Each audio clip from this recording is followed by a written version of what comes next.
The Sunrise Rotary Club sponsored an Aging Gracefully seminar in April 2024. The Alzheimer's Association was one of the keynote speakers, and also the Area Agency of Aging of Broward County described their services for both dementia patients and their caretakers. The Sunrise Police manned a table at the venue but were unable to speak due to scheduling conflicts. The good news is that the Florida legislature, with lobbying efforts by the Alzheimer's Association, in 2024 passed a bill encouraging all police departments to include more in-depth dementia training in their police CIT training courses. The Sunrise Police have promptly implemented this, appointing an officer to spearhead the department efforts to more humanely respond to calls involving those with dementia, autism, and other mental health related issues. The Sunrise Police is encouraging families with loved ones who have dementia, Down syndromes, or autism to purchase Angel Sense technology that tracks their locations with GPS sensors plus voice monitoring in case they wander off. And my introduction includes my story of how I became aware of the dementia issue. The noise level is high. It was right after a break and the room was still settling down. Each Rotary Club sponsors several charities, and one of the charities that we are sponsoring is the Alzheimer's Association, so they're going to be the next speaker. I just want to speak a little bit. The reason why I became involved with the Alzheimer's Association, or learning more about it, is I had a rather traumatic experience as an officer for an over 55 condominium. We learned that we were foreclosing on somebody, and one of their neighbors was speaking before the officers, and they said, you can't foreclose on this guy. There's something not quite right upstairs with this guy. And they decided to go ahead and foreclose on him because they were having a lot of problems with him for the past 10 years. He was behind in his bills, he was harassing his neighbors, really a pain in the butt. And so they just wanted to get rid of him, so they decided to foreclose upon him. And I stopped the foreclosure. We had a court-appointed guardian, so he could look after his affairs. We were able to sell the property in due course, and he wasn't thrown out on the street. Well, anyway, they were pissed, and so they censured me. They asked for me to resign about 6 months later. They sent a letter to all of the residents of our unit, having the attorney tell them how bad a guy I was, how I was not a team player, and exposing them to legal liability, and just the whole 9 yards. And so that's kind of like how I got involved in it. And the whole story is on one of the YouTube videos. So anyway, I became interested in the Alzheimer's Association because what happened is these people just didn't know. They were just ignorant about the issue on what to do with somebody with Alzheimer's. So that's kind of like my mission, is to tell people how you should treat people with Alzheimer's and some of the issues that are involved. And you can see the slide here is the 1-800 number for the Alzheimer's Association. They have a 24/7 hotline that you can call. They have qualified professionals on the phone, and they're knowledgeable both on the medical point of view and the legal point of view for your community. So it's a very impressive hotline. On my YouTube channel, I have several videos on dementia and psychology. Many of my dementia videos include information from the Alzheimer's Association website. One of these videos is a review of magazine articles on the police CIT training for mental health from the Atlantic magazine and other sources, and information from the mental health initiatives of the Miami-Dade court system from their website. Many of my dementia videos are book reviews, including several fascinating videos on caretakers. Also, the video by Glenn Campbell's widow is a fascinating case study of the stages of his Alzheimer's disease, with the 10 warning signs by the Alzheimer's Association from before his diagnosis to his unfortunate passing. And this emphasizes that there's not a clear-cut dividing line between when a person does not have Alzheimer's and he develops Alzheimer's. It's more of an evolution. Joe Baldalamar, a neurologist working for the Alzheimer's Association, was a presenter at our April 2024 Sunrise, Florida Rotary Aging Gracefully seminar. He discussed how key lifestyle habits can promote brain health and may even lower the risk of cognitive decline in dementia. He described the 10 warning signs of dementia and the prevalence of dementia. With that, I'm going to turn it over to Joe Baldalamar. He's with the Alzheimer's Association, and he's going to do the rest of the presentation.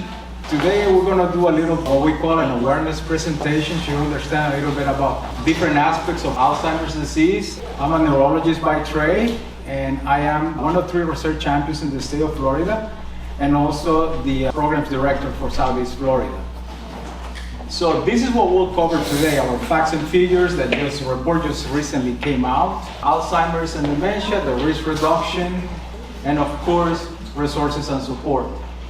So when we talk about facts and numbers, just take a look. This is within the United States. Interesting fact, number one is 1 in 5 females will develop Alzheimer's, when 1 in 10 men. Do you know the reason why? Stress. What else? Well, only one reason is because of age. Ladies tend to live longer than men. That's it. And then if you look at the one in the middle, about 70% of dementia caregivers will actually feel stress with coordinated care. As a matter of fact, about 27% of caregivers will develop some sort of chronic health issue, and they will also develop, guess what? Depression. This is just general, so bring it a little bit closer to home.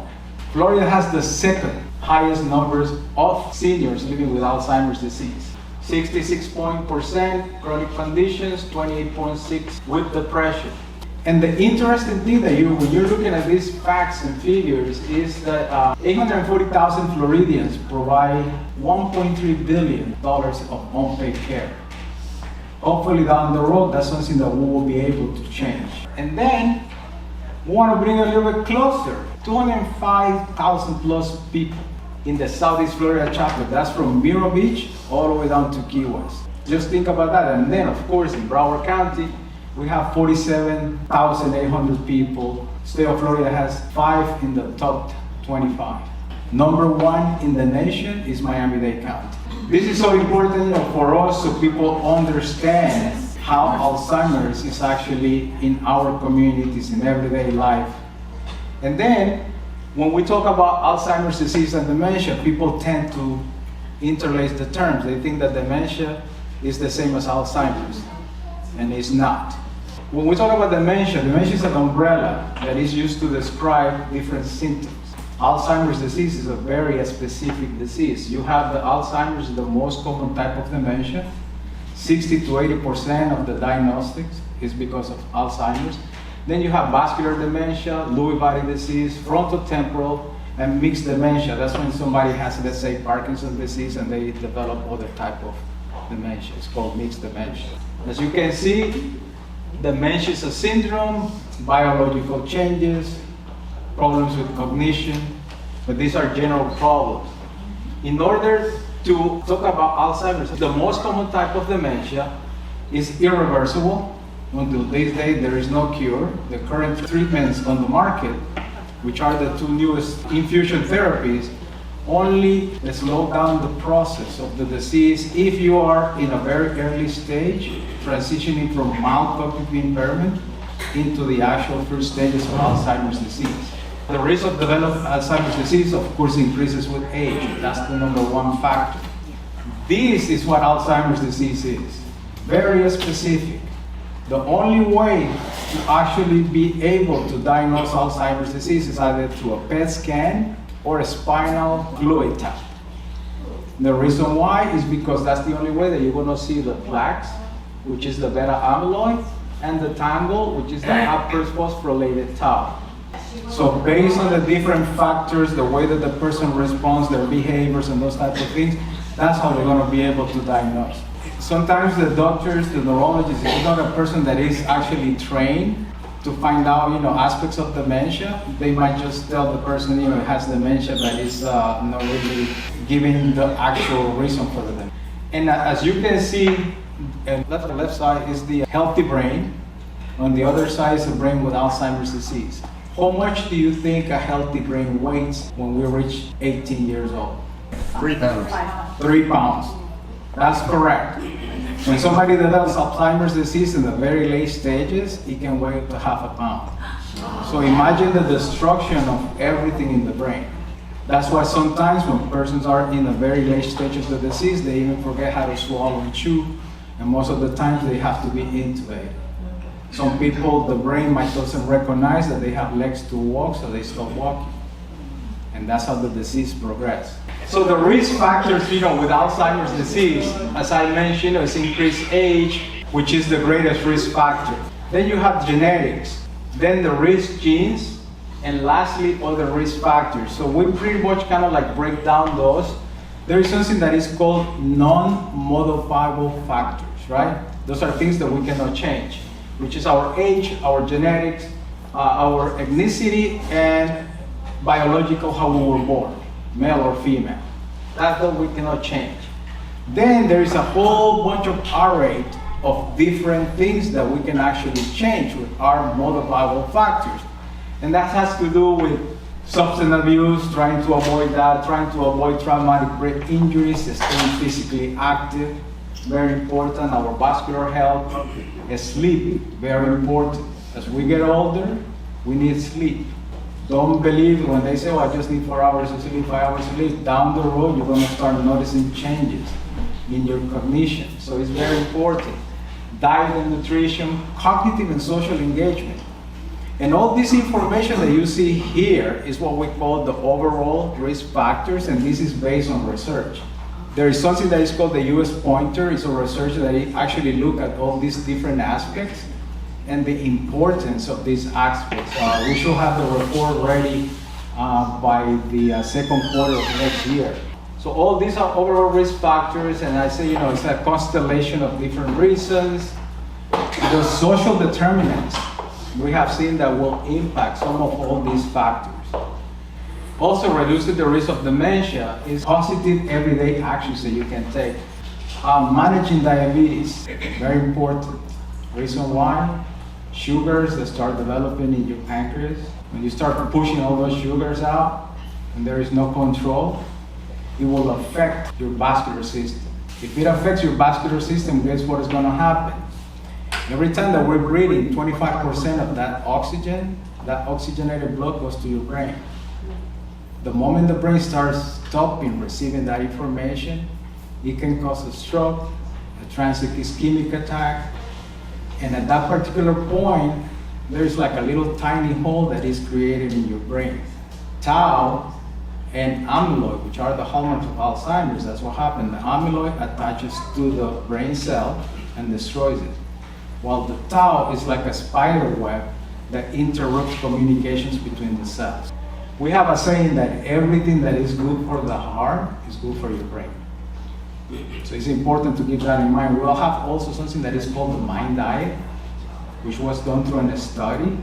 It's pretty much a combination of the Mediterranean diet and the DASH diet. Low on salt, high on veggies.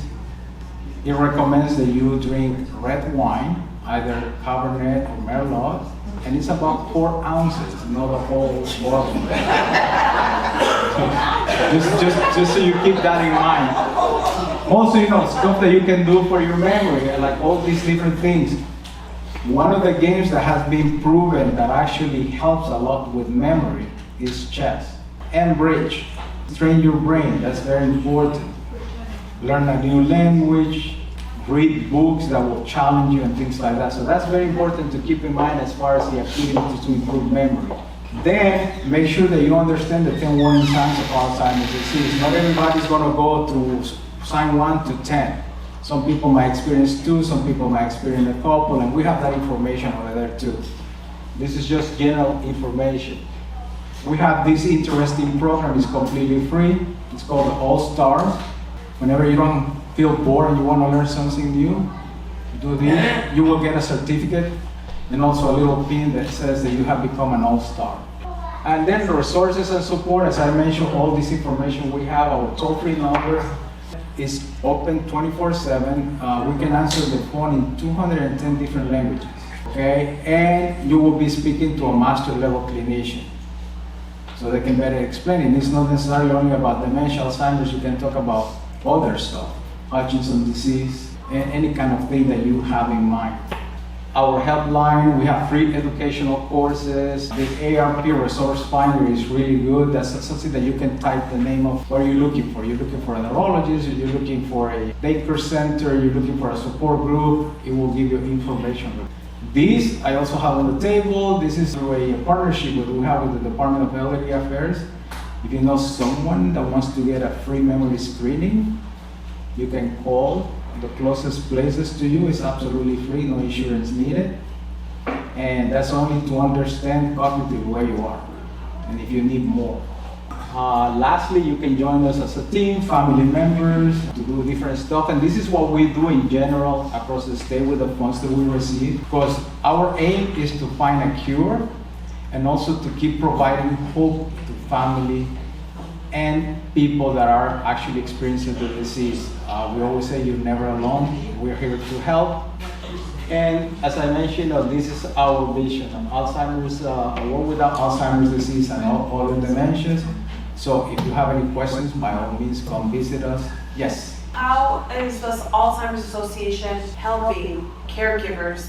If you're a caregiver, we can provide free educational programming, free support groups for you to convey with others. We have something that is called ALC Connected.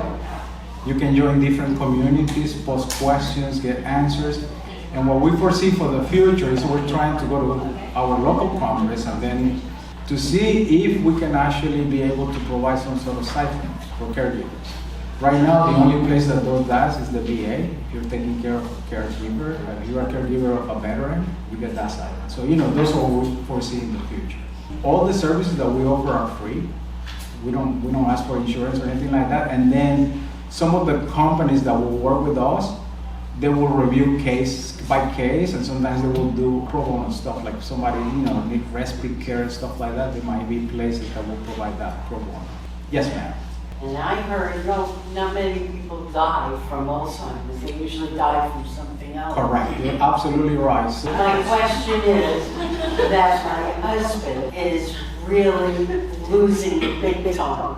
Okay. Can I invite him into your, can you tell me if I'm crazy or crazy? So that's what I mentioned. You can probably go and have the screening for the cognition test. It takes about 45 minutes to an hour.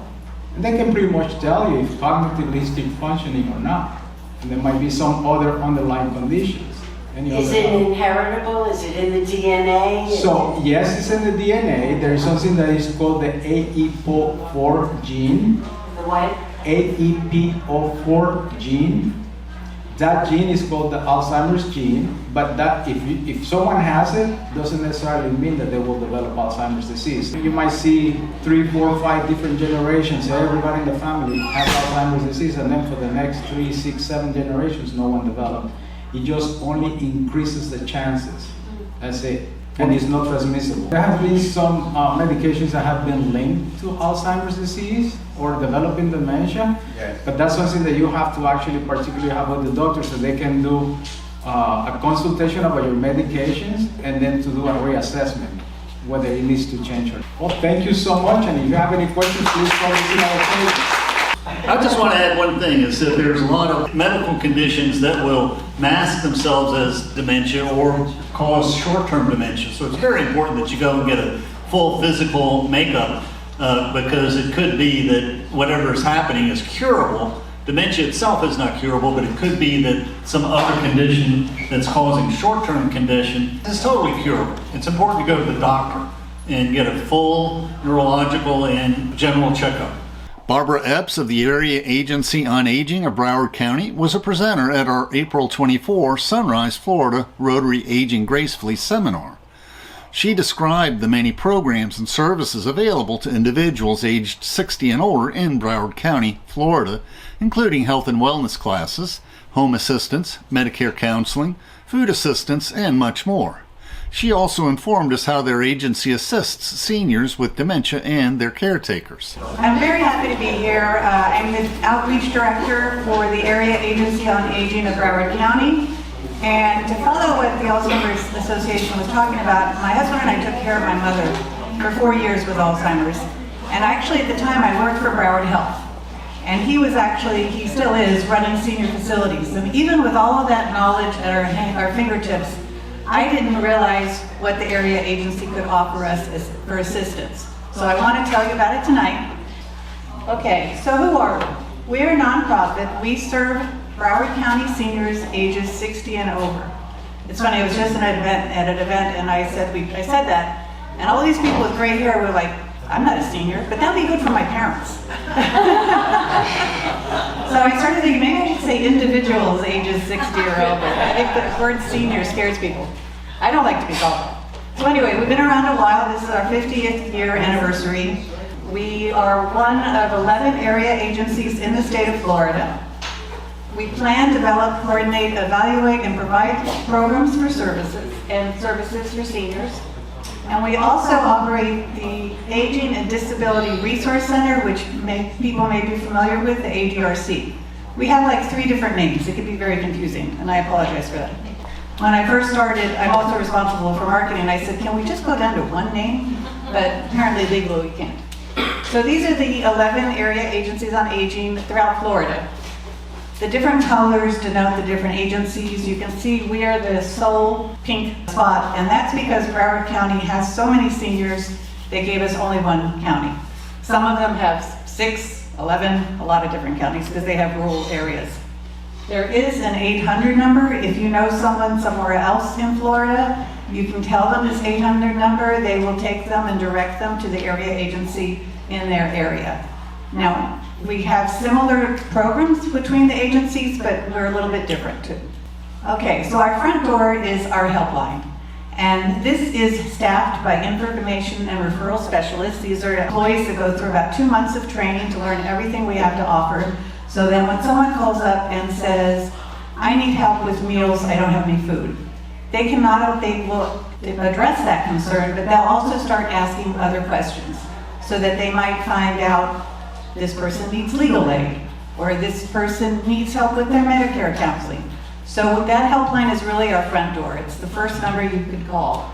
It's available Monday through Friday, 8 to 5. We have individuals that speak Spanish, Creole, Russian. We also have a language line, so if we don't have someone that speaks the language that you need, we can work through the telephone language line. Our offices are in Sunrise, not too far from here. We are on hiatus. It's about a block down from Commercial, so it's really close. Okay, so I already talked about the helpline. Not only for seniors, but we also assist persons with disabilities ages 18 and over. Not everybody knows that. We are also the first stop if someone wants to apply for Medicaid long-term care. We have people who do the screening over the phone. If you qualify, then we also have people that counsel you through the whole process. There is a wait list for this. That's just a reality, unfortunately, but people are assigned a number, so the higher your acuity and your need, you will be higher up getting the service. We do provide meals. We have meals that are home delivered. We fund congregate meals at different various senior centers throughout Broward County, so those are free meals. We provide assistance guiding people towards SNAP, which is food stamps. So we have several different ways we can assist people with meals. That's unfortunately a common need that we hear about from seniors. We can assist with emergency home energy assistance. If someone gets a disconnect on their Florida Power and Light bill, we can assist with a grant that we have. And all of these so far, you call the helpline. That's like the first step, call the helpline. We have a nurse intervention program. If we get a call that someone's worried about somebody, we can send someone out to their home to assess them. We also work with different city EMS departments in partnership. So they come to us if they need a wheelchair for somebody. Again, we're just trying to assist people in any way that we can. On the other side of the slide, we have our health and wellness programs. I didn't mention at the beginning, we are funded by the Older Americans Act and also by the Florida Department of Elder Affairs. So the Department of Elder Affairs has evidence-based programming that we have been trained on, and we utilize volunteers. But these volunteers, we train them on how to do these classes. So for example, Matter of Balance is a class that teaches seniors exercises to help decrease the incident of falling. And it also addresses the fear of falling, because sometimes as people that get older, they're so nervous about falling that they get stiff. They're not walking naturally. So it's working through that and trying to improve that. Along the same lines, we have Tai Chi. Tai Chi for arthritis is one of the examples. Again, we have instructors that are trained to teach the class. If you've ever seen Tai Chi, it's a very slow, measured, calming exercise, and it also assists with fall prevention. And then another example is living healthy with chronic conditions. This can be diabetes, asthma, heart disease, and it's a group class, and it has discussion and learning within it. We have another program that's run by volunteers. This is called SHINE, Serving Health Needs of the Elderly. This is near and dear to my heart. This is one that I'm over with the grant that we get from the Department of Elder Affairs. We have an amazing group of volunteers that assist with the counseling. And you may wonder, how are they qualified to provide Medicare counseling? I thought that when I first started. Well, what I've since learned, the Department of Elder Affairs puts them through a vigorous training. They have to go through 8 modules online to learn about Medicare, and then at the end they have to pass a test. But then they're not done. Then they have to be mentored by an experienced counselor for about 6 months. And they listen to counseling and they talk about the different scenarios. So it's wonderful, it's unbiased, it's free. You can do it over the phone, you can come to our offices. We have them going to different satellites at senior centers. So there's all different ways that we can assist you. Speaking of senior centers, we also fund senior centers and daycare centers. And we also fund the transportation. You've seen probably, if you go to a daycare center, there might be a bus that can pick up people, take people places. We help fund those means of transportation. We can also assist with minor home repairs, doing grab bars, helping with plumbing. We can't replace your roof, that's too big. But we can do minor things. We can also help with legal assistance through our partner, Coast to Coast Legal Aid. We don't do it ourselves, but they're our partner. And again, that's free. And then, as was mentioned, there is a veteran-directed care program which does provide a stipend for family members who are caring for a veteran, and we can help people go through that program. Okay, Alzheimer's. We are partners with the Alzheimer's Association. My CEO is actually on their board, and we do have a lot of programs to assist not only people with Alzheimer's, but their caregivers. Somebody in the audience was asking what is being done for caregivers. Well, we have a conference coming up on May 14th. We did this conference for the first time in 2022. It's at the Parker Playhouse. In 2022, we had never done it before. Over 500 people came. It just shows you the need out there for information. It's a free conference. Lunch is free. This year, it'll be from 8 o'clock to 3 p.m. And there's several different panels. We're going to be putting out some advertising on it. You may see one panel that interests you and you just want to come for that one. That's fine. You may want to stay all day, that's okay too. But I really encourage you, if you're in that situation or if you know somebody in that situation and they need assistance, please tell people about it. We also have a program called T-Care. This is a program that we have 2 individuals who assist caregivers. They give them an assessment, what they're going through, and then they try to pair them with the resources that they need. So that is also free. And you just call the helpline and they can direct you to the T-Care team. And then last but not least, we have caregiver training and support that is online. We recognize the fact that if you're caring for somebody, it could be hard to leave them and go to a support group. So this is online. It's on Mondays, either 9 a.m. or 4:30, and it's an hour each. In addition, we assist with case management. We have medical equipment and supplies we can provide people, and I think I covered everything else. We have also healthcare navigators. Sometimes people call with really complex problems. And so we have individuals past the helpline that can help them go through and find the right services that we have that match their needs. Then we have a cool program. This is called United for Seniors. This is in partnership with United Way and Broward College. So we take students from Broward College who are in either social services or maybe nursing, and we pair them with seniors. They get a background check, they go through a training, and then we pair them together. And they just do things together. It's a wonderful program. One of my favorite couples that was creative is, there's a nurse in her 40s. She is Russian. She came over here. She's going to school at Broward College to become a nurse. She's not a nurse yet. But we paired her with a senior who's also Russian. So they can speak Russian together. So do they go to church together, they go shopping together, and when you hear something like that, it just seems like a match made in heaven. The next one is similar, but not in person. It's our Connecting With You program. This is for people who have the time and would like to help seniors who may be living alone, who are lonely, who are looking for companionship, and they just commit. Again, it's a background check, but they call seniors. They can call them once a week at least, or 2 or 3 times a week if the senior wants that and the volunteer is willing to do it. But it's just a hello, how are you? Is there anything you need assistance with? Because sometimes they tell the volunteer something, the volunteer tells us, and then we can give them the service that they need. We also have a grandparent support group. This is for people that are eligible ages 55 plus. Most of our services are 60 and older, but this particular one is age 55 and above. And then we can do some home assistance in-home services. That could be helping with personal care, homemaking, respite care, emergency response units. I already covered the other. Okay, this is a fun part. My CEO has been with the agency probably for 4 years now, and when she came on board, it was right before COVID started. Everybody was isolated. Seniors were alone in their homes, alone in the assisted livings and the seniors facilities. So she started looking at technology that could assist them. Since then, so what fast forward, right, 4 years, 3 years, whatever it's been, these are all the technologies, and I'll try to go through them all. I couldn't bring them all tonight, but if you go on our website, we have videos and you can view them and see how they do. The first one is called LEQ. This is an AI robot. It's about yay big, and it sits on a desk or a table, wherever you want to put her. And she is a she because she speaks as a female voice.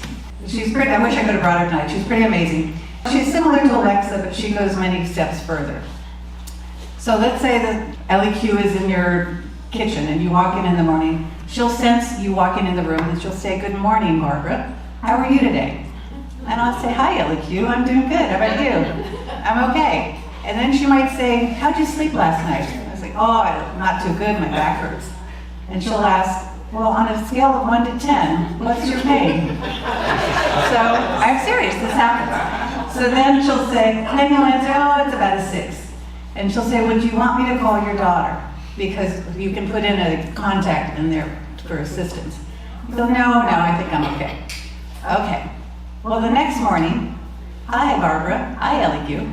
How are you feeling today? How's your back?" She remembers. So the conversation can continue. She also initiates conversation.